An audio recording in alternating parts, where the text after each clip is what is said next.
Hoy tengo el honor de platicar con María Ángel García Ramos, una mujer increíble y directora de Women Enable International. Es una organización global que defiende los derechos de las mujeres y personas con discapacidad.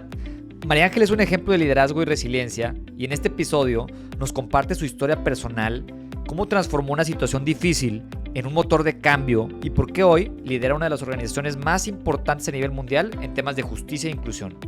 Si quieres entender de verdad los retos que enfrenta esta comunidad y cómo podemos ser parte de la solución y qué está fallando como sociedad, este episodio te va a mover. Así que acompáñanos y escúchalo hasta el final.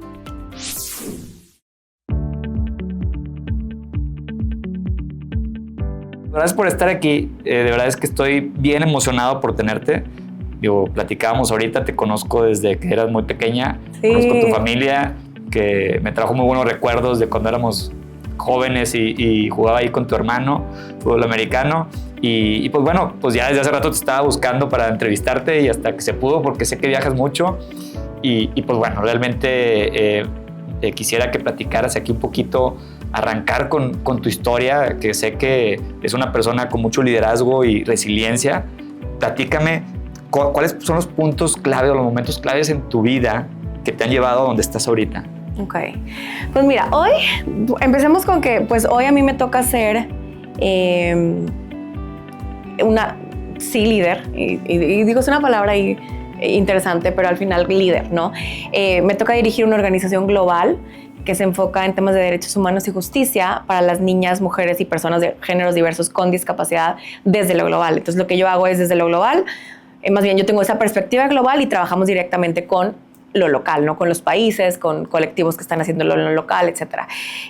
Tengo pues ya 17 años trabajando en estos temas y 26 años de tener una discapacidad. Obviamente es importante mencionar que tengo una discapacidad motriz, porque esto es claramente uno de los puntos más importantes de mi vida en el yo decidir qué iba a hacer con mi vida y por qué hoy soy la líder que soy. Y bueno, pues en estos 17, casi 18 años trabajando, pues han habido muchísimas experiencias que pues me han llevado a ser la líder que yo soy. Me enfoco en tema de derechos humanos y justicia, porque, pues bueno, tú ahorita lo mencionaste al principio, ¿no? Cuando yo nací como pues una niña regular, ¿no? O sea, una niña que nace, camina, brinca. Yo era porrista cuando jugábamos fútbol americano. Mi hermano jugaba fútbol americano en Pumas, yo era porrista. Yo era gimnasta, yo nací aquí en Monterrey y nos fuimos a vivir después de unos años. Pues yo crecí realmente en la Ciudad de México, entonces yo era gimnasta, yo era bailarina. Si me preguntabas qué quería ser de grande, yo decía que quería ser actriz, bailarina o Miss Universo, como plan de carrera, ¿no? O sea, era como, o sea, me encantaba, ¿no? Y cuando yo tengo 13 años, yo ya vivía en Ciudad de México. Digo, yo me desarrollé como una niña común, ¿no? O sea, que bailaba, brincaba, etcétera, ¿no? Y a los 13 años, de repente, un día me dolió la espalda. Yo estaba en Ciudad de México, me dolió la espalda de la nada. Entonces me llevaron a urgencias porque yo siempre fui una niña que como que aguantaba mucho el dolor, ¿no? O sea, hacía más drama por otra cosa y lloraba más por otras cosas que más si algo me dolía, ¿no? Porque estaba muy acostumbrada que desde chiquita, si estaba arriba de la pirámide como porrista, me caía y pues, te raspabas y le seguías. O sea, no era como, ¿no? Entonces, si yo a mi mamá, sus papás les decía de que algo, sabes, que algo me duele, pues sí se agobiaban mucho porque, a ver, ¿qué está pasando, no? Entonces me llevan a urgencias. Me acuerdo perfecto, un domingo, me llevan a urgencias y le dice el doctor de que no, pues todo este dolor es porque le va a bajar. Entonces, dele estas pastillas y tal cual. O sea, al día siguiente voy a la escuela y mi mamá no quería que fuera a la escuela, pero como tenía examen y yo era muy ñoña, yo dije, no, pues voy a ir a la escuela, presento el examen, si me siento mal, pues vas por mí. Y en ese momento yo me empecé a sentir muy mal. O sea, el dolor que tenía en la espalda que había tenido el día anterior se llevó a niveles fuera de control. De tanto dolor que tenía me empezó a doler la cabeza, me empezó a dar muchísimo asco y de repente pues me salí del salón para avisarle a la directora y yo iba pensando, o sea, nunca me había pasado ese sentimiento en toda mi vida y hasta ahorita no me ha pasado. Y si a alguien le ha pasado, que nos está viendo, escuchando, que sientes que te vas a morir. O sea, yo decía, me voy a morir. O sea, yo pensaba, lo que tengo que ir a decirle es a la directora que le avise a mi mamá que me voy a morir. O sea, yo sentía que me iba a morir, ¿no? Y entonces en ese momento caminando me dejaron de funcionar las piernas, así, de la nada. Es como si me hubieran desconectado un cable, ¿se cuenta? Me caí. Ya llegó mis papás por mí, me llevaron al hospital y resultó que lo que yo tenía, después de 1000 estudios, lo que yo tenía era, y lo voy a tratar de explicar como en términos como muy simples, que creo que es importante para la historia. Lo que yo tenía era una malformación arteriovenosa alrededor de la médula espinal. O sea, yo no tuve ningún accidente. O sea, yo no choqué y se me cortó la médula y dejé de caminar. ¿no? Lo que sucedió conmigo es que está el cerebro y del cerebro sale la médula espinal y alrededor de la médula espinal pues está la columna, ¿no? Y de ahí salen todos los nervios y las arterias que hacen que sintamos, que nos movamos, etcétera, ¿no? Y lo que sucedió conmigo es que las venas y las arterias alrededor se hicieron como una malformación, que lo que sucede es que de pronto explotan y la gente pues tiene un derrame cerebral, etcétera. Lo que sucedió conmigo es que explotó, y porque explotó, pues lo pude sentir, fue tanto dolor, pero contó como una lesión medular alrededor, o sea, pues en la médula, ¿no? La médula espinal, si tú la cortas, si tú la lastimas, al día de hoy no hay nada que pueda regenerar las células de la médula espinal. Hemos oído 1000 casos de gente que choca, que juega fútbol americano, que juega rugby, o sea, que tienen lesiones medulares y que pues se quedan cuadraplégicos o parapléjicos sin poder caminar o mover los brazos, etcétera, ¿no? Y lo que pasó conmigo es que fue una lesión de la cintura para abajo. Entonces pues me operaron, trajeron doctores de 1000 partes, yo en Ciudad de México todavía. Y después de varias operaciones y obviamente pues yo en ese momento, ¿verdad? Pensando de que soy una niña de 13 años, o sea, ¿por qué Dios me hace esto si yo era una niña buena a la vida? O sea, yo no entendía, ¿no? Y pues yo salgo al mundo en una silla de ruedas, en una escuela que era de puras mujeres en ese entonces, católica, en su momento, que no había salones en el primer piso, no existían. Entonces yo en temblores en Ciudad de México, pues yo me tenía que quedar allá arriba, no bajaban, ¿no? Mi casa, vivíamos en un departamento que tenía como varias escaleras, 2 pisos, y pues no, o sea, yo tenía, gracias a Dios, un hermano fuerte que jugaba fútbol americano de tackle defensivo, tenía un papá fuerte que me podía cargar las escaleras, pero pues, o sea, yo llegué a una vida en la que no estaba el mundo diseñado para mí, ¿no? Y después de los 15 años yo me regreso a vivir a Monterrey. Nací en Monterrey, me fui a Ciudad de México y regresé a Monterrey. Y entonces ahí pasa una de las cosas que a mí creo que fue uno de los detonantes más importantes de mi vida. Y yo siempre cuento esta historia, porque eso fue lo que hizo que al día de hoy pues yo enfocara mi camino un poquito, o sea, darme la idea a lo que yo quería hacer, ¿no? Y cuando yo tengo 15 años, voy a mis primeros 15 años. O sea, como de baile de alguien, ¿no? Cumplo 15 y voy, entonces pues, o sea, es un baile donde pues yo aquí en Monterrey, ¿no? Entonces pues voy con mis amiguitos de la escuela y lo que sea. Entonces cuando mi papá va por mí, llega por mí, me sube de la silla, me sube al carro, pone la silla en la cajuela y nos vamos. Y en ese momento yo empiezo a llorar, pero lloré y lloré y lloré. Y mi papá, de que, pues, ¿qué te pasa? ¿No? Mi papá pensó lo peor, de que alguien la buleó, alguien la abusó, alguien le dijo algo, la lastimaron, ¿no? Y más porque yo le dije, no te puedes ir hasta que llegue con mi mamá, o sea, hasta que llegue. Entonces mi papá, lo peor, ¿no? O sea, ya tenía mucha pena de decirle, ¿no? Y mi papá pensando lo peor, llego a la casa y mi papá, que tu hija no me quiere decir, ¿no? Entonces me encierro en un cuarto con mi mamá y mi mamá, a ver, ¿qué pasó? ¿No? Y mi mamá digamos que mi mamá es muy perrucha, ¿no? Tú la conoces ahí un poco. Y me dice, ¿por qué estás llorando así? Y yo, no, pues es que yo lloro porque me gustó un niño. Y mi mamá, ¿de que por eso lloras así? Y yo, no, pues es que lloro porque me va a hacer caso a mí. Si le puedo hacer caso mejor a una niña que sí puede bailar. Yo hoy no soy mamá. No sé si algún día lo voy a hacer, pero yo no me imagino siquiera, o sea, o poquito me puedo imaginar lo que se debe sentir ser papá o mamá. Y que alguien que quieres tanto como un hijo esté pasando por una situación de tanto dolor que tú no puedes hacer absolutamente nada para cambiarle o quitarle ese dolor profundo del corazón que trae, ¿no?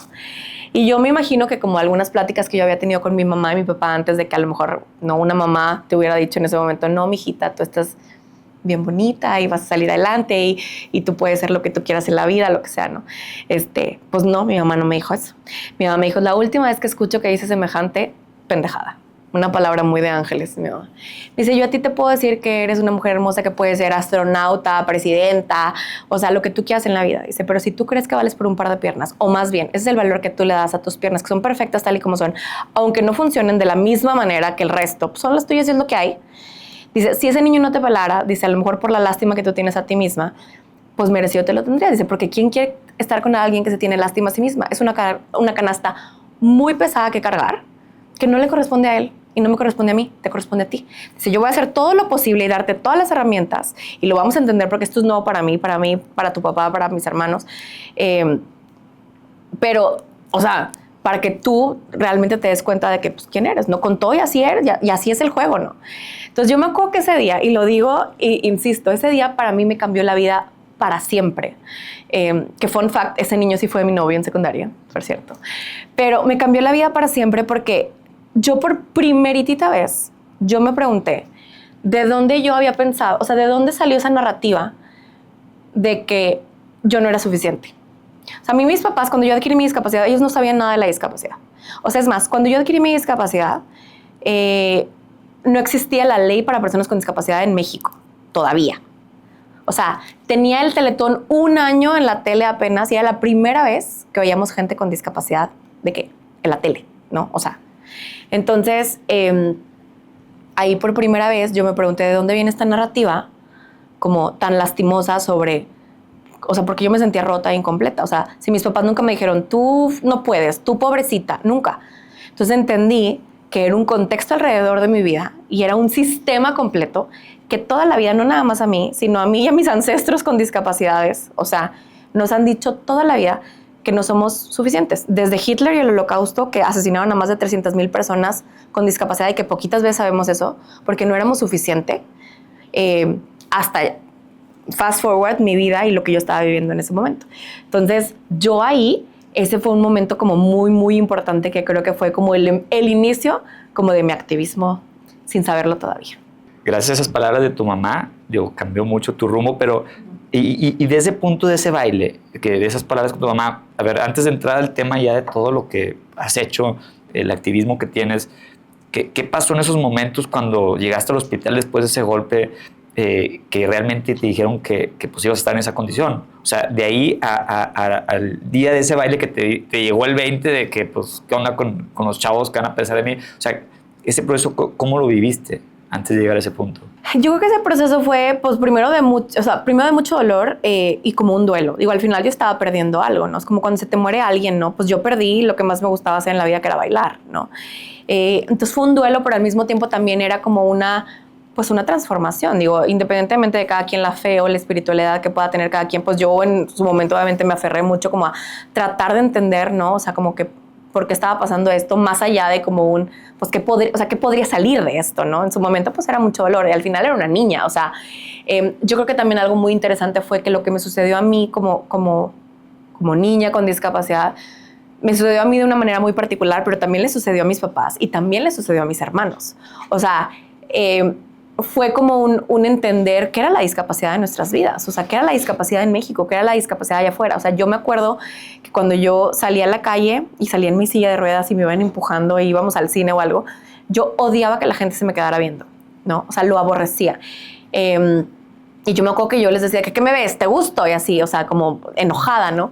Hoy, si me preguntas, Leo, yo amo que la gente voltee a ver. Entonces ahora, pues si entro a un lugar y si me ves porque primero me ves porque voy a estar sentada, pues va a ser un gane para mí. O sea, porque al final somos billones de personas en este mundo y para poder captar la atención, pues para mí es un plus. Pero yo ya lo veo de esa forma, ¿no?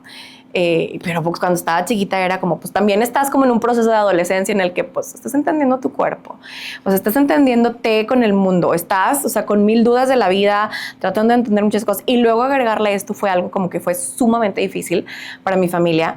Pero algo que yo reconozco mucho, y que yo le reconozco mucho a mis papás también, es que en mi familia socioeconómicamente siempre tuvimos muchos picos, ¿no? En algunos momentos estuvimos muy bien y en algún momento mi papá vendía camisetas en la Pulga. O sea, entonces yo creo que eso para mí también fue como muy, muy importante. Mi papá pues trabajó en banco muchísimo tiempo. Para mí también esa parte mucho del por qué yo pude salir adelante es porque tuvimos muchas herramientas que a mí me permitieron salir adelante, ¿no? O sea, todo lo que conllevó los gastos de lo que yo viví, lo pagó el seguro del banco donde mi papá, volvió a poder trabajar después de muchísimo tiempo. Entonces, son cosas que yo digo y que yo al día de hoy como adulta entiendo, de que la mayoría de las personas con discapacidad no tienen el promedio de vida que yo tengo. Yo tengo un MBA. O sea, el promedio, creo que solamente el 2 o el 3% de las personas que estudian en México estudian en educación superior de maestría, diplomado para arriba. Y las personas con discapacidad, el promedio educativo está entre sexto de primaria y primero de secundaria. O sea, yo no soy el promedio de persona con discapacidad, pero todos estos elementos de privilegio hasta socioeconómico, pero también de contexto familiar, porque yo en mi casa no viví violencia, o sea, en mi familia, la mayoría pues sí lo vive, ¿no? Entonces, eso también a mí me ayudó obviamente a yo poder tener la actitud que tengo el día de hoy. O sea, no es como que yo le eché más ganas que las demás, sí le eché ganas y lo reconozco en mi familia y demás, pero también son los contextos que hubo a mi alrededor para que entonces pudiéramos salir adelante y que yo pasara de tener, o sea, lo que sucedió con mi espalda y luego mi mamá me hiciera entender eso a mis 15 años y luego otros brincos que fueron ahí sucediendo hasta el día de hoy estar aquí, pues sí conlleva como un montón de elementos muy clave que me permitieron, o sea, entrar de esa forma a mi liderazgo, ¿no? Claro, y porque sí hay muchos casos, y yo conozco varios, yo también apoyo una institución con adultos con discapacidad, y sé que hay casos, y me tocó vivir casos por una señora que tenía 4 hijos con parálisis y pues el esposo los dejó, ¿verdad? Claro. Y es muy común en ese tipo de casos. Digo, tú tuviste dentro de tu situación, pues ese apoyo familiar con una mamá como te tocó, con un papá como te tocó, y los hermanos, que también, como dices, fue un tema de todos y todos le entraron. Y ahorita tú eres una voz y un ejemplo para muchas personas con discapacidad, sobre todo mujeres en el mundo, con el puesto que tienes ahorita y con las cosas y el activismo que haces, que eso es muy reconocido. O sea, te lo reconozco y creo que es muy, muy ejemplar para ellas. Platícame un poquito del tema de Women Enable International, que ahorita eres la directora ahí, y es algo que pues un organismo mundial, y platícame qué es lo que haces y qué iniciativas traes para este instituto. Mira, ahí estuvo súper interesante porque yo, o sea, yo no soy abogada. Mucha gente cree que yo soy abogada porque trabajo en temas de derechos humanos y justicia, pero yo no soy abogada. Yo originalmente estudié arte y diseño y ya después o sea, me gradué de arte y diseño en licenciatura, ya después en el CEDIM, muy alternativa, porque era lo que yo creía que iba a hacer en la vida, ¿no? Pero un año antes de graduarme yo me di cuenta que empecé a trabajar en el Congreso del Estado porque yo me di cuenta a través de un parlamento juvenil en el que participé, hice un ensayo y gané. Me di cuenta ahí que pues yo quería como que trabajar en estos temas, ¿no? Entonces, dentro de toda mi carrera, además de ser activista y demás, y lo que yo hacía en diferentes trabajos que yo tuve en gobierno, o sea, me ha tocado estar en el Congreso, en el gobierno, en dirigir una ONG local de inclusión laboral, en la empresa privada me tocó trabajar en Mars también, que fue sumamente interesante y de mis trabajos favoritos, y en el sector educativo en el TEC por 7 años, y luego pues hoy ya Women Enable.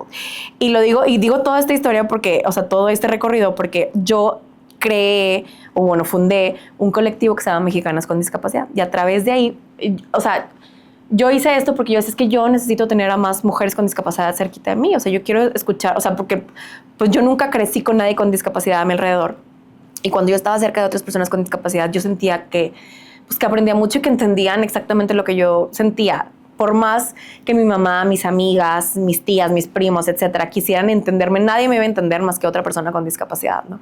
Y no necesariamente la misma discapacidad. Entonces creamos este colectivo y yo, y básicamente a nivel nacional hicimos una red digital, especialmente, eso fue desde el 2017-18. Cuando entra la pandemia hicimos unas cosas increíbles a través de espacios digitales, y entonces desde esos entonces yo dije, tiene que haber una organización global, o sea, alguien que está haciendo esto global, o sea, ¿cómo entramos a la ONU? O sea, ¿qué más podemos hacer además del advocacy o la incidencia local o a nivel nacional por los temas de discapacidad, pero especialmente las mujeres con discapacidad que son olvidadas en las estrategias de género y olvidadas en las estrategias de discapacidad? Entonces yo encuentro a Women Enabled y les escribo y empezamos a hacer reportes juntos para Naciones Unidas. Entonces yo las conocí a ellas y ellas me conocían a mí como un partner, ¿no? En México. Y de pronto, hace 2 años y medio, bueno, ya casi 3, sale la convocatoria. Yo conocí a la fundadora, una mujer ciega, blanca en Estados Unidos, abogada, ¿no? Con 40 años de experiencia, y sale la convocatoria que va a haber una directora ejecutiva. Y yo pues pensé de que, chido, o sea, que les vaya súper bien encontrándola, ¿no? O sea, nunca yo me visualicé como la directora ejecutiva, no porque yo me sintiera menos, sino porque yo decía, pues yo no soy abogada de 40 años de experiencia, o sea, no, si era lo que estaban buscando.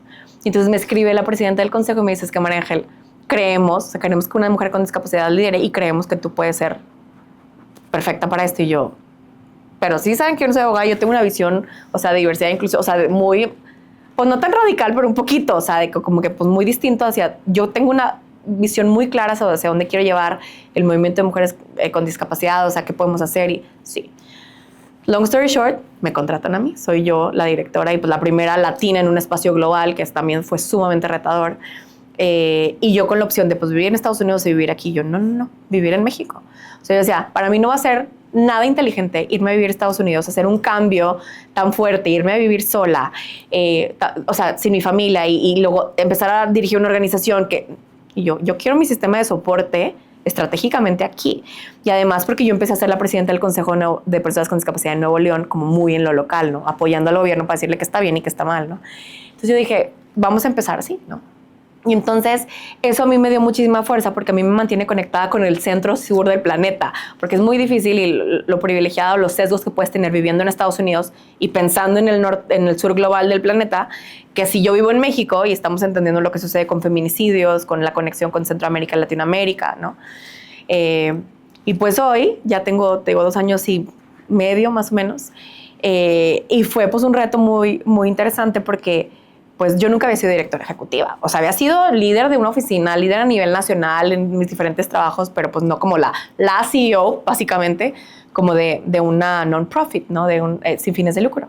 Y para mí ha sido maravilloso porque al final es cómo puedo yo crear una organización que además porque hicimos una visión estratégica nueva, un plan estratégico nuevo, o sea, dijo, yo entro con un plan estratégico nuevo.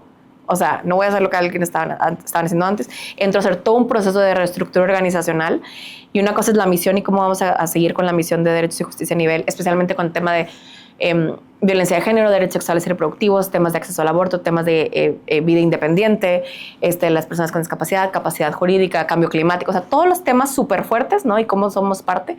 Y hacer este plan estratégico, pero al mismo tiempo también, yo como mujer con discapacidad, reconocerme en una posición de liderazgo a nivel global fue bien fuerte. Y no te voy a decir de que el síndrome del impostor, no necesariamente, sino más bien el mundo no está acostumbrado a ver líderes con discapacidad.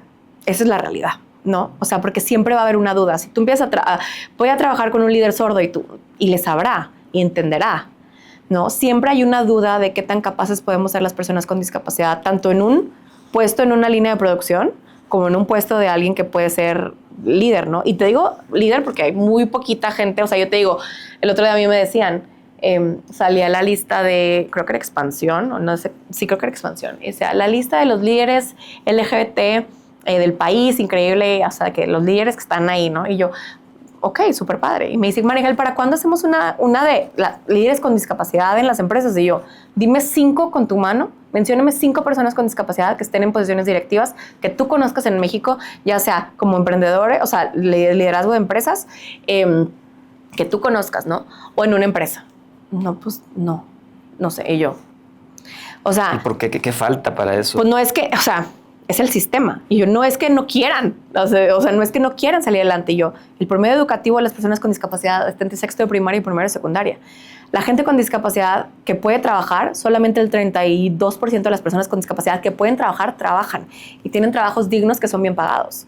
O sea, no es que no quieran, es que el sistema no lo permite. Si yo tengo un hijo con autismo, un hijo sordo, una hija ciega, una hija con discapacidad motriz, ¿estamos seguros que van a tener una educación completa?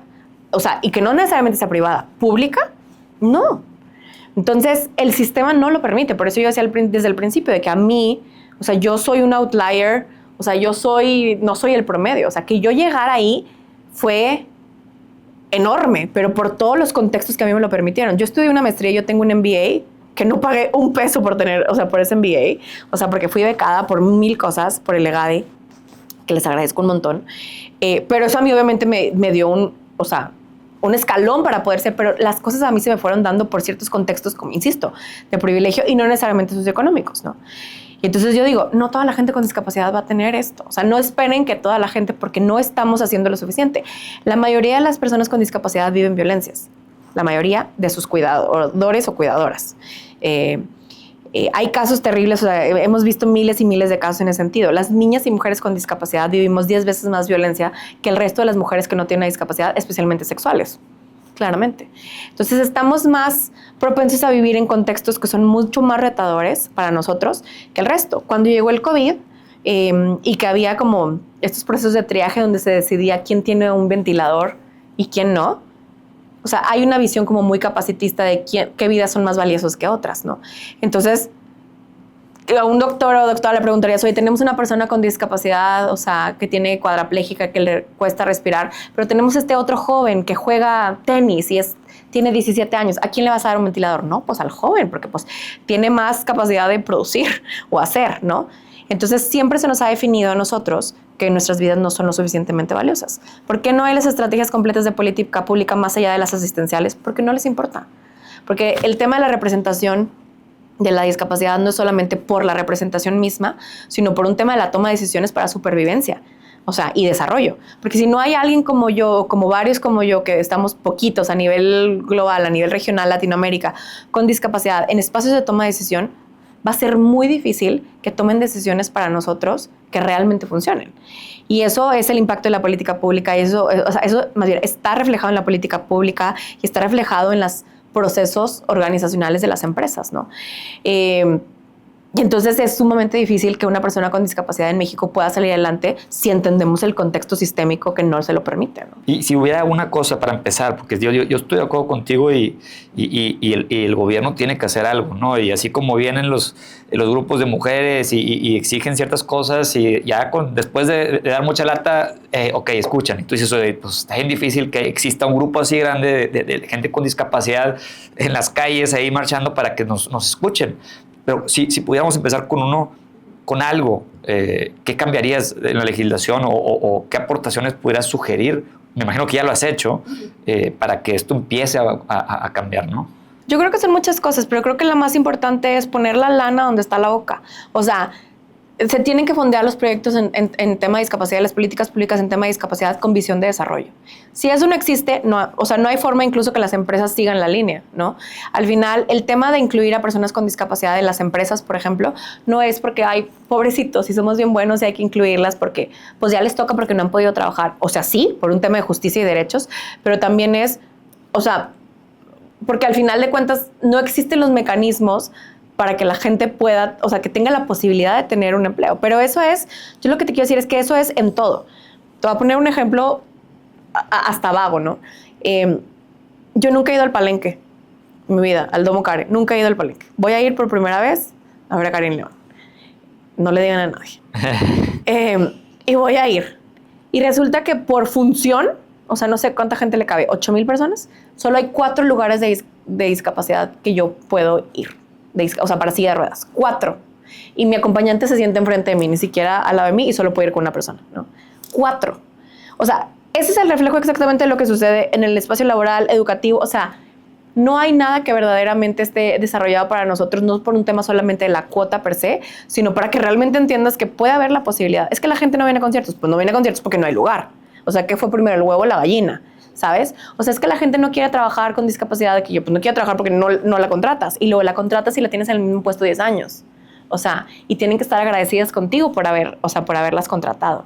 Entonces, yo creo que se tiene que poner la lana y se tiene que invertir. Hoy en Nuevo León, y aquí un shout out para el gobernador, estamos impulsando un instituto para personas con discapacidad en el estado que se encargue de asegurar que la política pública tenga un enfoque de desarrollo en el tema de discapacidad. No un instituto que se dedique a dar sillas de ruedas y cursos de lengua de señas, porque eso ya lo hacen otras instituciones y lo hacen otras partes del gobierno. Se necesita tener un instituto estratégico que pueda darle seguimiento al plan estatal de discapacidad que ya creamos. Entonces es lo que yo digo, o sea, no es tan complicado. Lo que pasa es que necesitas a alguien que le esté dando seguimiento uno por uno, caso por caso. No tenemos suficientes contrataciones en las empresas. ¿Qué programa hacemos con las empresas? ¿Qué tenemos que hacer con ellas para que entendamos, o sea, más allá de una bolsa de trabajo que funciona cada cierto tiempo, qué tiene que suceder para que eso pase, ¿no? Lo mismo con el tema del sector educativo, lo mismo con el tema salud, el tema que tú quieras, ¿no? Hasta turismo y conciertos y otras cosas. Entonces, tienen que ponerle y se le tiene que invertir. Y tú dices, no es como que tenemos que invertir miles y millones y millones y millones de pesos. O sea, aquí en Nuevo León son 23 millones de pesos para que pueda suceder un instituto que va a jalar, ¿no? Porque al final somos el 20% de la población de México. En Nuevo León somos 800,000 personas con discapacidad. Somos el 15-16% de las personas que existen en Nuevo León. No es un número chiquito. O sea, y somos 1 billón de personas a nivel global. 1 billón, somos el 15% a nivel global. Y seguramente somos más. Entonces, tienes que invertirle esa parte de la población. Hoy, tristemente, hay una ola antiderechos, antidiversidad, equidad e inclusión muy fuerte, por un tema de antiderechos completo, que eso hace también que la gente empiece a dudar de que, pues, ¿para qué contrato personas con discapacidad? ¿Para qué contrato migrantes? ¿Para qué contrato? O sea, pues no es como ¿para qué? O sea, es ¿qué puedes hacer para que cambie el sistema a través de lo que está en tu cancha? ¿Qué está en tu cancha? Tu empresa pequeña, tu empresa mediana, tu empresa grandota. Eso es lo que está en tu cancha. Tú no eres el gobernador, el presidente, pues no, pero este es tu pedacito.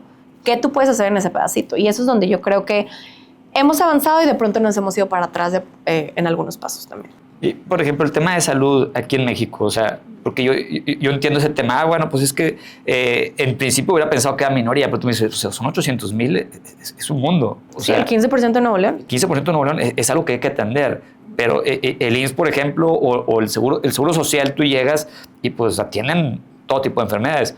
¿Hay terapias, por ejemplo? Es una pregunta. ¿Hay terapias? ¿Hay cosas que ayuden a la gente con discapacidad? Sí, pero lo que yo te diría es que la mayoría, tú pensarías que un doctor o una doctora, un proveedor de salud, quien sea, entiende sobre la discapacidad y no necesariamente. O sea, muchas veces hay gente que no sabe atender a una persona sorda o con autismo a la hora que van a enfermos de la garganta, a la hora que van por un tema de sus terapias, ¿no? O sea, muchas veces no. Digo, obviamente hay especializados en el estado como el CRE del DIF Nuevo León y los municipales, pero pues al final de cuentas, más allá de las terapias, el acceso a la salud es mucho más amplio. Y te digo, desde derechos sexuales y reproductivos. Mucha gente no sabe con discapacidad porque nunca se les habla de sexualidad, cómo se embarazan las personas. Porque pensamos que son o angelitos de Dios, las personas con discapacidad, ellos nunca, o hipersexualizados. Entonces no hay un tema de educación sexual y decirles, oye, pues sabes que si, o sea, tienes relaciones sexuales sin un condón, probablemente puedas tener enfermedades, probablemente puedas embarazarte, pero muchas veces a la gente con discapacidad ni siquiera se le habla de la salud sexual. Y eso, y en general, en México es muy difícil también el tema con los jóvenes, ¿no? Pero no se les habla. Entonces nos han pasado casos de mujeres sordas que por un tema pues, nadie se comunica y la comunicación es accesible, no sabía que a través de relaciones sexuales se embarazaba. O sea, entonces son casos que duelen muchísimo y decir, pues no es posible. O sea, no es posible que en esas situaciones, o sea, ni siquiera tengamos el acceso a la salud como con mayor claridad, ¿no? O con las elementos de accesibilidad que conlleva, porque tú dirías, ay, pues obviamente los hospitales todos son accesibles. Y no necesariamente. Entonces, eso es también sumamente retador. Por ejemplo, el tema de educación, o sea, porque aquí es un tema claro también de la cultura de la inclusión en el país, ¿no? O sea, y eso viene desde pequeños. O sea, y a veces es la misma gente, pues no convive con alguien con una discapacidad de ese tipo, entonces pues a lo mejor no puede ser tan empático. Tal vez, o sea, las escuelas desde pequeños deben de impulsar ese tipo de iniciativas donde pues casi, así como te exijan como colegio, que es ser un colegio aprobado por la Secretaría, pues tienes que aceptar a tanta gente o tantos niños con discapacidad, ¿no? Y eso también puede generar esa cultura de inclusión desde pequeños de la sociedad, ¿no? Sí, hoy porque vemos niños y niñas en las escuelas. Antes los niños no estudiaban. No estaba permitido que estudiaran las niñas. Hoy ya está normalizado, al parecer, que estudien las niñas, pero vete a Afganistán y las niñas no pueden estudiar, o vete a Irán y las niñas, o sea, las mujeres no pueden ni salir de su casa. Y antes lo podían hacer. O sea, a mí lo que me preocupa en el tema de los derechos es que en el tema de derechos no puedes decir que algo ya está ganado y descansar. O sea, si todo el tiempo no los estás protegiendo, te los quitan. Y yo creo que en el tema de discapacidad particularmente nos ha costado ganar espacio. Porque al final yo también a veces pienso y me cuestiono mucho, y a lo mejor una posición un poquito radical a veces, pero yo digo, o sea, en el tema de inclusión, pues sí, hablamos muchísimo de inclusión, pero la inclusión a veces también es una estructura y es un sistema de poder, porque ¿quién incluye? Pues quien ya está incluido. O sea, el cadenero, me explico. O sea, hay una escuela incluyente, pero yo decido quiénes, ¿no? Y yo decido cuándo. Y yo decido, ¿sabes? O sea, al final también es una estructura de poderes. Yo decido incluir o no, porque tú ya estás incluido, me explico. O sea, porque tú ya lo puedes hacer. Entonces también es reconocer que en la inclusión también es difícil tratar de comprenderla profundamente si no reconocemos que también hay estructuras de poder para decir quién va a ser incluido y quién no. O sea, vamos a incluir, pero tiene que haber un presupuesto y obviamente va a haber alguien que apruebe ese presupuesto. Obviamente va a haber alguien que diga vamos a traer maestras que sepan o vamos a capacitar a las maestras o a los maestros. O sea, siempre es un tema de decidir si lo hacemos o no y qué tanto lo hacemos, ¿no? Por eso yo digo que de lo más importante es tenemos que poner la lana ahí. O sea, sin dinero, honestamente, sin dinero y sin presupuestos para que esto, o sea, para que las personas con discapacidad puedan desarrollarse desde chiquitos en la escuela, ¿no? Y decir, pues esta es una escuela donde es muy natural que haya niños sordos, porque tenemos un sistema educativo en donde pues también los niños sordos van a poder estudiar. O decir, ¿sabes qué? Los niños sordos tienen una parte de las clases entre puros sordos y luego tienen otra parte. O sea, no sé, hay que explorar mucho más allá en los sistemas educativos de lo que hoy pues tenemos en este sistema, ¿no? Y que también creo que mucho de los temas de inclusión, diversidad, equidad e inclusión también es adaptarnos a un sistema de la mayoría. O sea, es yo adaptarme al sistema de cómo funcionan o sea, por ejemplo, cuando la segregación y luego la integración en Estados Unidos de los negros y los blancos, ¿no? O sea, las personas negras tuvieron que integrarse al sistema blanco, no al revés, o sea, no fue como que creamos un sistema que nos funcionaba a los dos, tú te integras a este sistema para no seguir segregado, cuando en realidad hay un montón de cosas que también hay que cuestionarnos ¿y dónde queda la cultura negra que también era muy importante en la comunidad y poderla, o sea, pues se va diluyendo, ¿no? O sea, y eso creo que es lo que sucede con el tema de discapacidad también y todo lo que tiene que ver con temas de diversidad al final, es que hacia dónde nos estamos incluyendo, hacia un sistema que no necesariamente funciona para nosotros, pero vas a hacer los ajustes para que funcione, cuando en realidad a lo mejor, ¿por qué no diseñamos algo que verdaderamente funcione en tema de diversidad? Yo siempre pongo el ejemplo de los aliens y digo, si mañana llegan los aliens, que seguramente ya están aquí, fun fact. Pero si mañana llegan los aliens y resulta que los aliens son 2 veces más o 3 veces más que el resto de los humanos a nivel global, ¿no? Pero los aliens, imagínate que se comunican telepáticamente a través de la mente y mueven las cosas a través de la mente. Entonces, todo lo que se diseña, televisión, películas, comerciales, procesos internos en las empresas, políticas públicas, lo que tú quieras, todo se diseña basado en la mayoría. ¿Y quién es la mayoría? Pues los seres que se comunican con la mente, ¿verdad? Entonces, ¿quiénes van a tener una discapacidad? O sea, ¿o quiénes no van a estar al nivel? Pues los pobres humanos tontitos que no pueden comunicarse con la mente, ¿verdad? O que no pueden mover las cosas con la mente. Entonces, todo en el sistema se va a desarrollar para esa mayoría. Entonces, va a ser tener que adaptarnos a los que sí se pueden comunicar, ¿sabes? O sea, con la mente. Entonces, siempre yo digo eso, o sea, al final la discapacidad puede ser subjetiva dependiendo del contexto en el que estás, en el sistema en el que estás. En un sistema capacitista, patriarcal, con mucha supremacía blanca alrededor, siempre nos vamos a estar siempre vamos a estar tratándonos de adaptar a ese sistema que no necesariamente va a funcionar para nosotros y que va a ser muy difícil que eso pase. Entonces, lo que hay que hacer es hacer estrategias y hacer políticas públicas y hacer estrategias organizacionales que verdaderamente reconozcan la diversidad y ¿por qué un sordo habla como o sea, ¿por qué un sordo se comunica como se comunica? O sea, ¿por qué existe la lengua de señas? O sea, entender y no todos los sordos hablan lengua de señas. O sea, entonces si lo entiendes a profundidad, entonces puedes crear algo que verdaderamente funcione para la productividad en un sistema capitalista, si es al final lo que esperas, ¿no? Entonces es un tema que a mí se me hace como muy interesante, pero también está muy padre pues cuestionárselo todo, ¿no? Y yo creo que sí es una responsabilidad del gobierno. Como siempre, toda la vida, desde que éramos pequeños, ha habido campañas ¿te acuerdas de la de cuenta hasta 10 cuando el papá le iba a pegar al niño, ¿no? Y pues eso, y cuida el agua y ese tipo de campañas que concienticen a la gente de tener ese respeto ante cualquier persona, ¿no? Y yo veo el caso de mi hijo. Mi hijo está en una escuela donde hay un niño que aceptaban con síndrome de Down. Mi papá me decía, no me aceptaban en ninguna escuela mi hijo.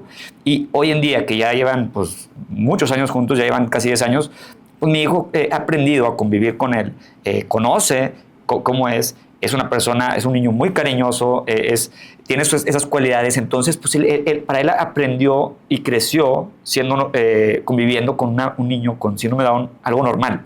Incluso una vez su mamá, o varias veces su mamá, ha ido a la escuela y les da una plática a los demás. Les dice, oye, pues mi hijo es así, va así. Entonces, eso ha ayudado mucho a que su grupo, y yo es algo que yo agradezco en la escuela. Creo que fue un gran aprendizaje para mi hijo y para sus compañeros. Y tienen esa sensibilidad y esa empatía conforme vayan creciendo con gente con discapacidad. Claro. ¿Qué recomendarías tú en las empresas? Porque siempre hay un sesgo y realmente, aunque a veces no lo quieras y no es malintencionado la persona, el líder o el que va a reclutar a alguien en un puesto, ¿cuál sería tu recomendación para evitar esos sesgos que pasan y cómo combatir este tipo de cosas? Sí, pues mira, yo primero diría, o sea, que la idea es que tengas la intención de, oye, pues, ¿por qué quieres tener gente que es diversa, ¿no? En tu organización, ¿no? Porque puede ser también bien válido decir, pues, yo no quiero. O sea, yo quiero que mi empresa sea de gente blanca, bonita, güerita y así, pues es ok, o sea, discriminatorio, fine. Pero yo creo que tiene que haber un entendimiento del por qué quieres hacerlo, ¿no? O sea, no para que me den un premio, no para un checkmark. Realmente, ¿cuáles crees que van a ser los beneficios? Porque al final, si esto es un negocio, ¿cuáles son los beneficios para tu negocio?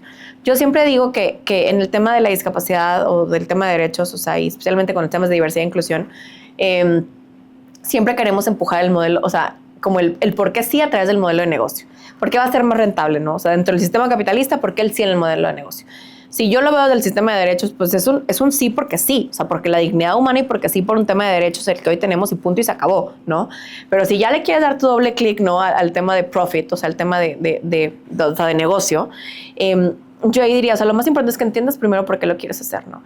Y también el que entiendas lo que conlleva, o sea, porque no es tan complicado hacerlo, pero ¿qué conlleva contratar, o sea, una persona con discapacidad en la organización? Y tienes que estar muy claro de que pues, va a ser distinto, ¿no? O sea, si yo contrato una persona sorda, una persona ciega, ¿qué tengo que cambiar en mis procesos para que funcione? Yo pongo un ejemplo muy claro de un ejemplo de Oxxo, de un piloto que hicieron. En los Oxxos, todas las personas que trabajan en el Oxxo, yo no sé ahorita si haya cambiado o no, pero todas las personas hacían el mismo jale. O sea, hay 3 personas trabajando y todas saben estar en la caja, saben recibir mercancía, acomodan mercancía, limpian, ¿no? Por decir, no sé cuántas otras cosas hagan, pero por lo menos las 3 o 4 personas, todas tienen que saber hacer lo mismo, ¿ok? Entonces era muy difícil poder contratar personas con discapacidad intelectual, porque las personas con discapacidad intelectual podrían hacer todo, pero la mayoría probablemente no iba a poder estar haciendo, o sea, cobrando y estar en caja. Entonces, pues no hacían eso, pero entonces el trabajo se redistribuía con los que quedaban ahí, entonces pues las otras personas tenían que hacer mucho más trabajo, o sea, porque pues esta persona no puede estar en caja y se desbalanceaba. Y entonces, platicando con ellos y en su momento quien estaba en diversidad e inclusión en su momento decían, bueno, vamos a hacer un piloto y a lo mejor lo pueden hacer en el TEC y otras, dicen donde intenten cambiar los procesos y que en estos Oxxos, o sea, intenten que 2 personas hacen 2 tipos de roles y 2 personas hacen 2 tipos de roles, ¿no? Y entonces la persona con discapacidad intelectual nunca va a cobrar, pero va a poder hacer todos estos otros tipos de roles junto con la otra persona y los otros 2 así. Entonces, al cambiar ese proceso, fue mucho más productivo el espacio, fue mucho más productivo el Oxxo. O sea, todo está en un tema también como de innovación por el tema de diversidad. O sea, y no porque se escuche románticamente lindo, sino como que ¿cómo haces un solving? O sea, ¿cómo resolver problemas, no? O sea, ¿qué cualidades tienes en los equipos? O sea, ¿con qué herramientas cuentas y con cuáles no para realmente poder hacer una inclusión laboral que verdaderamente funcione y que también sea negocio, ¿no? Entonces, eso es lo que las empresas al día de hoy como que muchas no están necesariamente dispuestas a meterse un poquito más en el tema de innovación de sus procesos. Mira, si esto ya nos funciona, funciona bien, pero el mundo cambia y es volátil, ¿no? O sea, hoy estamos viendo cómo las cosas cambian a nivel político, a nivel global. Y yo digo, lo que necesitan empezar a hacer es hacer ese entendimiento del por qué lo quiero hacer, cuál es verdaderamente el beneficio y más allá de nos llevamos mejor. Sí tiene que ver con un tema, o sea, de impacto en el tema de desarrollo socioeconómico de la comunidad, ¿no? Y si hablamos de, que yo no lo creo que exista del todo, pero un capitalismo consciente, responsable, pues obviamente es cuál es mi pedacito. E insisto, yo mi pedacito como empresa es qué puedo aportar más allá para que mi empresa crezca, en qué estoy aportándole al PIB, en qué estoy aportándole al desarrollo económico de las personas, en que ya no haya más pobreza extrema, en que ya no haya, a través de lo que yo hago en mi pedacito. O sea, no solamente le corresponde al gobierno, o sea, creo que el impacto más importante es el del mundo empresarial, o sea, del mundo comercial, ¿no?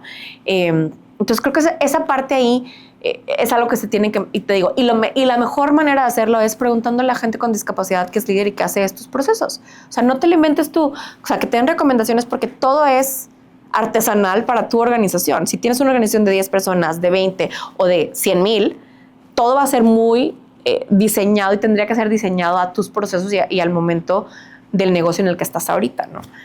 Y que yo insisto, no es tan complicado. Y algo que también quiero decir que también es importante que tenemos que reconocer es que por mucho tiempo yo pienso que como que se normalizó la narrativa de ¿por qué contratar personas con discapacidad? Y yo escuchaba cosas terribles como porque van a ser más leales al trabajo, porque son buenas, o sea, porque todas son bien buenas ¿y qué pasa si de pronto hay una persona con discapacidad que roba? ¿No? O sea, entonces lo que yo quiero que entiendan, o sea, la gente con discapacidad no somos angelitos, o sea, hay de todo. Lo que pasa es dentro de la diversidad puede haber gente con discapacidad que viola, puede haber gente con discapacidad. O sea, hay muchos casos. Oscar Pistorius es un atleta que asesinó a su pareja, o sea, y tenía una discapacidad. Entonces, o sea, creo que aquí lo importante es no romantizar el tema de la discapacidad, no, más bien entender que es un problema sistémico, o sea, de falta de acceso a los derechos y que al final tú puedes abrir la puerta, ¿no? Porque pues, tú puedes contratar gente en tu empresa y cuántos no van a salir que acosan o cuántas no van a salir que pudieron haber hecho una tranza o robado o lo que tú quieras. O sea, eso pasa en las organizaciones y pues es parte de, ¿no? Que ojalá que no pasara, ¿verdad? Pero al final de cuentas es la contratación de una persona con discapacidad tiene que ser como muy bien comprendida y entender cuál es lo que se necesita hacer y hacerlo entendiendo el impacto mucho más amplio que va a tener para no solo la vida de la persona y de la organización, sino para el contexto en donde se encuentra la empresa, que puede ser el municipio, el estado, el país, etcétera. Por ejemplo, tú has estado en la parte de la legislación y que has impulsado ese tipo de cosas. O sea, ¿el gobierno lo has visto abierto a, por ejemplo, un pequeño incentivo que pudieran dar a esas empresas que hacen ese esfuerzo? En algunas ocasiones, distintas discapacidades, pues sí requiere ese esfuerzo extra, como tú lo dices, para tener a alguien ahí. ¿Existe la apertura de gobierno? Es que yo digo que no debería ser un esfuerzo extra, más bien debería ser un esfuerzo embebido en sus procesos, ¿verdad? Sí existen beneficios fiscales, pero nadie los pide, porque uno es súper difícil obtenerlos. Una vez tratamos de hacerlo en una organización a través del SAT, es sumamente complicado. Como está diseñado también es, y realmente eso no es lo que atrae, porque al final de que, pues no quiero contratarlos para tener beneficios fiscales, los quiero contratar porque voy a tener un beneficio, porque al final, pues que no se supone que la gente es lo que hace que realmente tenga el negocio, pues que sea negocio, no que tenga un profit. Entonces, pues al final, con o sin discapacidad, lo que estás buscando es que no necesariamente que te cueste más tener a los empleados y los beneficios, sino pues te va a costar lo que es, dependiendo de qué tan excelente tú quieres ser, ¿no? Y qué tanto impacto quieres que tenga tu organización, siendo una organización justa, ¿no? Entonces eso es lo que te va a costar. Yo creo que ahí, pues sí existen los beneficios, pero más allá yo creo que es más como un tema de compromiso real, de hacer una transformación a través de también el crecimiento de tu organización. ¿Y cómo pueden hacer las empresas para diseñar esos entornos más inclusivos y accesibles? Porque si no es un esfuerzo extra, creo que hay muchas discapacidades pues que no, al revés. Como tú dices, no es que requiera ese esfuerzo, pero pues ¿cómo pueden hacer las empresas para desarrollar este entorno? Yo creo que lo primero es que tienen que tocar base con personas con discapacidad que ya están haciendo esto, ¿no? Que son consultores, que están trabajando con organizaciones, meterse a procesos de innovación para entender si tu proceso es el más rentable o no.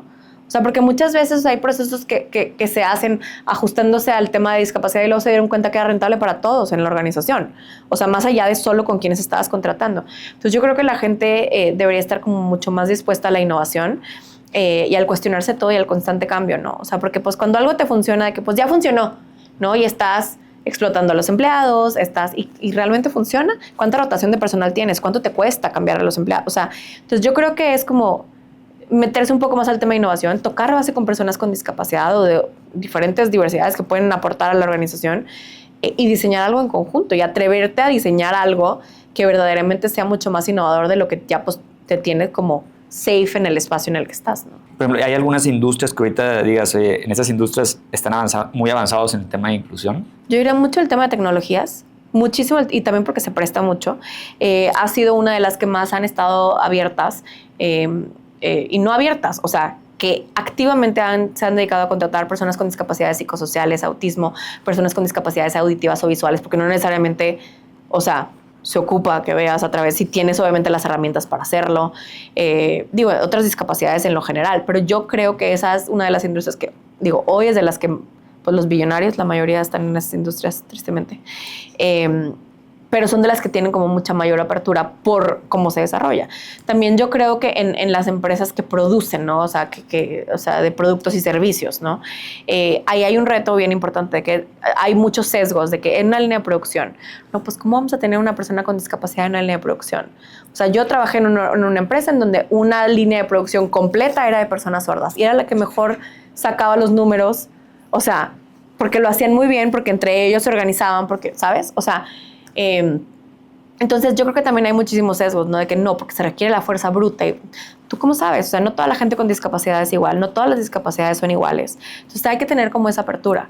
Al día de hoy pues ya existen organizaciones que hacen cosas muy buenas y que tienen muy mejores prácticas. Los premios incluye de Movimiento Congruencia hoy en México o Éntrale. Te pueden hablar de 1000 empresas que están haciendo cosas increíbles, pero pues faltan muchas más que realmente se dediquen, verdaderamente a tener como esa visión de innovación. Y platícame, ¿tienes tu mayor aprendizaje que has tenido en este camino como activista y líder en temas de equidad e inclusión? Mi mayor aprendizaje, o estoy pensando también en mi mayor realidad también. Una de las cosas que yo creo que a mí más me ha dolido en este proceso es entender que en un mundo capitalista nos preferirían ver muertos, que desarrollándonos. Y eso se escucha bien dramático y se escucha bien fuerte, pero para mí es una realidad. Yo creo que las personas con discapacidad la mayoría muchas veces no puede producir. Y en este mundo, quien no puede producir, pues es como un ciudadano de segunda, ¿no? Vemos a los adultos mayores, vemos a los niños, vemos a las personas con discapacidad. Si yo no puedo llegar a producir lo que me pide un sistema capital, entonces no valgo lo suficiente. Y esa fue una realización para mí muy fuerte, darme cuenta que los gobiernos y las organizaciones pues prefieren no pagar, o sea, no pagar la accesibilidad, no, porque, o sea, prefiero que estés en tu casa encerrado, no, y que no vengas aquí porque me vas a hacer gastar, ¿no? Entonces te digo, muchas veces preferirían vernos desaparecidos que invertir en nosotros. Y esa realización para mí ha sido como el centro de muchas de la batalla y de las luchas que nosotros tenemos alrededor de niñas y mujeres con discapacidad, alrededor de los derechos, porque entonces me hace entender desde dónde parte el juego. O sea, decir, ok, le voy a entrar al juego, perfecto, pero desde dónde estoy partiendo, o sea, desde dónde voy a jugar para ver si voy a ganar o no voy a ganar, que es muy difícil ganar en un sistema capitalista, pero al final también hay mucha esperanza.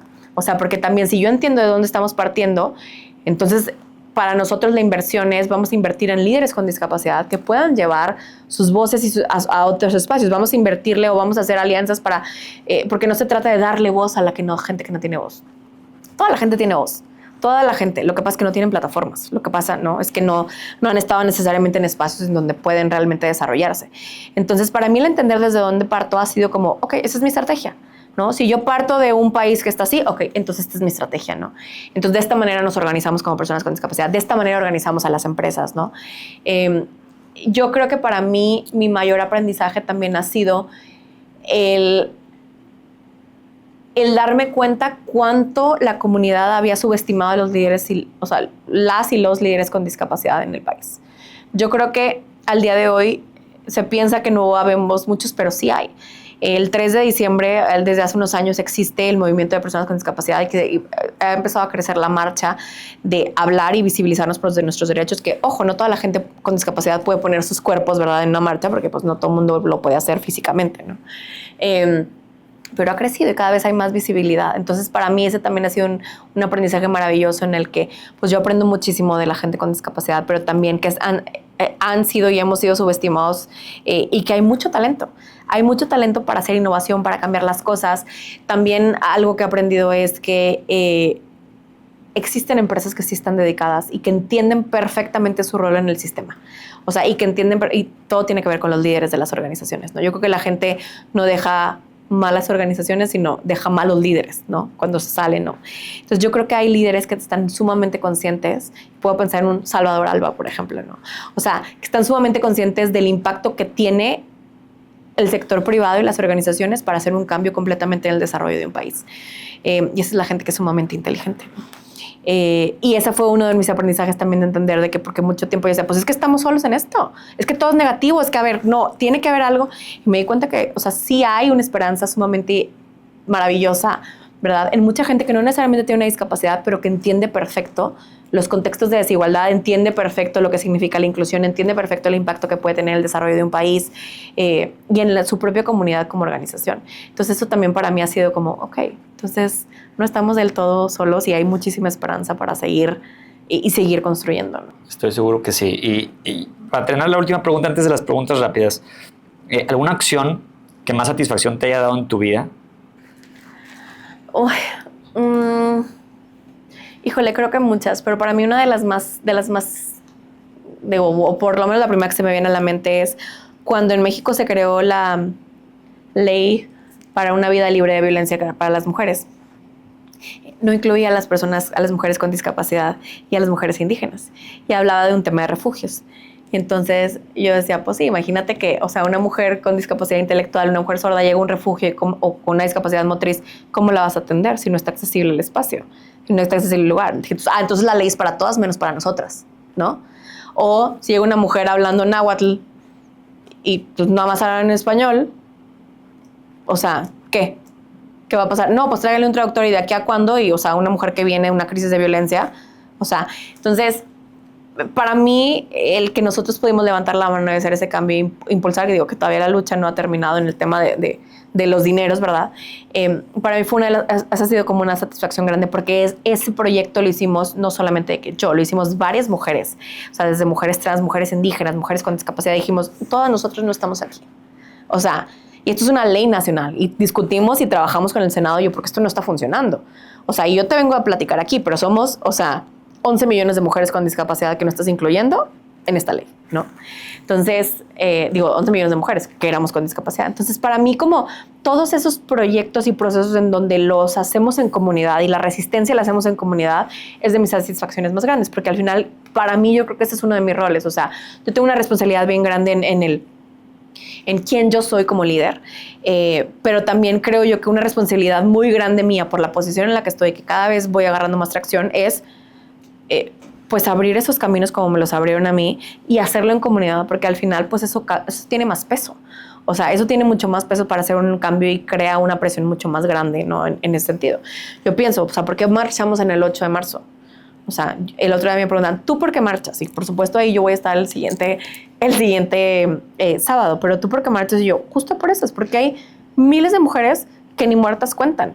Que los feminicidios, se estima que la mayoría de los feminicidios son de mujeres con discapacidad y ni muertas contamos. O sea, que la mayoría de las agresiones sexuales son para mujeres con discapacidad y ni siquiera están en los números. O sea, que la mayoría de las mujeres con discapacidad que quieren trabajar no pueden trabajar porque las empresas les cierran las puertas. Entonces, o sea, y que muchas de mis amigas y conocidas pues, han sido violentadas y asesinadas y demás. Entonces tú dices, pues claro, o sea, al final, si lo haces en comunidad y si lo haces en colectivo, pues pesa más. Y yo creo que esa es de mis satisfacciones como mucho más grandes del trabajo que yo hago. Felicidades, es gran labor. Vamos a entrar a preguntas rápidas, Ángel. Okay. Tengo miedo. Son preguntas rápidas con respuestas más concretas, pero a ver, dime un mito sobre la inclusión que te gustaría derribar. Que las personas con discapacidad, particularmente, somos angelitos. O sea, y somos súper buenos, o todo lo contrario, ¿no? O que las personas con discapacidad no somos lo suficientemente capaces, o que solo existe una historia de la discapacidad, ¿no? Que si hablas de discapacidad dices, no hay posiciones para personas con discapacidad, ¿y esas cuáles son? O sea, es como si todas fuéramos lo mismo, ¿no? Entonces, ese es un mito que hay que quitarse de la cabeza, especialmente en las organizaciones, o sea, privadas, empresas. Ahora, ¿alguna empresa o líder que admires por su trabajo en temas de inclusión? Bueno, yo porque trabajé en Mars, hicieron cosas y han hecho cosas maravillosas en temas de inclusión. Lala ha hecho cosas increíbles en temas de inclusión. O sea, y eso que pues Lala es mexicana y es raro a veces decir que una empresa mexicana está como muy consciente. Entonces lo han hecho muy bien. Ben & Jerry's, o sea, la de los helados en Estados Unidos, es maravillosamente entiende que lo político no está separado o sea, todo es político. Y a mí se me hace una de las organizaciones que lo está haciendo sumamente increíble, ¿no? Ahora, ¿algún libro, película o un recurso que recomiendes sobre temas de diversidad e inclusión? Varios. Pero así facilón, Crip Camp. No sé cómo está el título en español. Creo que es un campamento extraordinario. Está en Netflix. Estuvo nominada al Oscar hace 2 Oscars. Le ganó un documental de un pulpo, que está muy lindo, pero debió de haber ganado Crip Camp. Y es la historia del tema de los derechos y cómo empezó el tema de los movimientos de los derechos de las personas con discapacidad en Estados Unidos, que impactó a toda una comunidad en México, Latinoamérica, África, por el ADA, o sea, la ley que hicieron allá. Y es maravilloso porque empieza en un campamento hippie, tipo como paralelo a Woodstock, con pura gente con discapacidad. Entonces imagínate, gente con discapacidad que usaba pañal, gente que usaba sonda, gente que no podía ver, que no podía caminar. O sea, es una locura. Y luego como eso todo se politiza y llegan a ser los líderes más increíbles. Entonces esa es básica para que la gente, aparte está súper padrísima y súper chistosa en ciertos puntos. Entonces recomiendo 100%. ¿Me puedes repetir el nombre? Crip Camp. Crip Camp. Sí, ¿Camp de campamento? ¿Crip? Sí, de campamento, de CRIP de CRIP. Y creo que en español se llama Campamento Extraordinario o algo así, pero está en Netflix. Hay que verla. Mega recomendada. Bueno, ahora, una frase o mantra que te motive todos los días. Yo diría que últimamente la que traigo en la mente es que sanamos en comunidad. O sea, uno no sana solo, sana en comunidad. Digo yo, ahorita especialmente porque para mí yo he visto, pues es muy difícil para mí hacer el trabajo de derechos humanos y justicia y todos los días estar viendo noticias y todos los días, o sea, todo es negativo. Y siempre el trabajo que nosotros hacemos, y lo platico mucho con mi staff, que siempre sentimos que nunca es suficiente. O sea, que el trabajo que hacemos nunca va a ser suficiente porque siempre va a haber alguien que nos quiere eliminar, que siempre va a haber alguien que quiere deshacerse de, o sea, ¿no? Entonces, y duele mucho, o sea, duele mucho saber que que vivimos, o sea, lo que le sucede a alguien con discapacidad en Palestina nos está sucediendo a nosotros aquí en México, ¿no? O sea, porque no podemos ser nosotros mañana. O sea, entonces, para mí, el pensar que yo no tengo que sanar sola, sino sanar en comunidad, porque compartimos nuestros dolores, pero al mismo tiempo también podemos estrategizar juntos, para mí es como lo que constantemente he estado pensando muchísimo. Padre. Ahora, la última es bien importante esta, porque es algo que nos vamos a llevar todos. Un pequeño cambio que cualquier persona puede hacer hoy para ser más inclusiva. Uno muy pequeñito que yo diría y muy fácil y muy sencillo es consumir contenido diverso. Consume contenido en Netflix, en la tele, en cualquiera de los Disney, donde tú veas tele, donde tú veas televisión. Consume contenido de personas con discapacidad, de protagonistas con discapacidad, de gente de la diversidad sexual, de gente, o sea, desde documentales hasta series, hasta pelis, de lo que sea. Ahí empieza todo. O sea, yo creo que esa parte empiezas a entender que existen otras historias más allá de la tuya. Y yo creo que las historias transforman el mundo. O sea, eso es completamente cierto para mí y yo lo he vivido en carne propia, ¿no? Entonces, consume historias. Todo el tiempo estamos consumiendo contenido. Ese es un cambio chiquitito que puedes hacer como para realmente tú empezar a tener como una transformación de construirte, podríamos llamarle así, pero de salirte de tu burbuja de privilegio, de tu burbuja de control y decir, existen otras historias, ¿no? O sea, el otro día a mí me regalaron un libro del genocidio en Ruanda y las historias de las mujeres que fueron violadas y luego que la mayoría tuvieron VIH.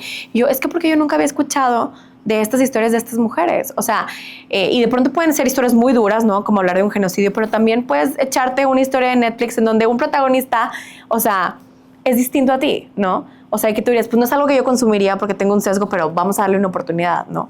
Creo que esa parte es un cambiecito bien chiquito en tu día a día que te puede ayudar como a expandirte mucho más. Y bueno, ya más allá pues puedes consumir libros y otras cosas, pero en el contenido de todos los días, porque todo el mundo tenemos un teléfono todo el tiempo, todo el mundo vemos, o sea, contenido, ese es para mí uno de los cambios más importantes. No, aparte te entretiene, te hace más sensible, te concientiza y pues tiene un montón de beneficios. Y está fácil, o sea. Está muy fácil, entonces ya tenemos tarea para el fin de semana. Exacto. No, pues muchas gracias, María Ángel, la verdad que fue una charla muy, muy agradable contigo. Espero tenerte otra vez. Realmente eres una pro, te felicito y pues bueno, muchas gracias por tu tiempo. Muy felicidades a ti por tener estos espacios. Son, creo que está lo que te decía, o sea, cambiar, escuchar diferentes historias, pues transforma. Entonces, pues también felicidades a ustedes y a tu equipo. Claro, muchas gracias, Ángel. Gracias. Si este episodio te dejó algo valioso, compártelo con alguien que necesite escucharlo. Nos ayuda muchísimo a seguir creciendo y trayéndote contenido de calidad. No olvides seguirnos en Spotify, Apple Podcasts y YouTube para que no te pierdas ningún episodio. Y si nos quieres apoyar aún más, déjanos una reseña o un comentario y nos vemos el próximo episodio de Be a Pro.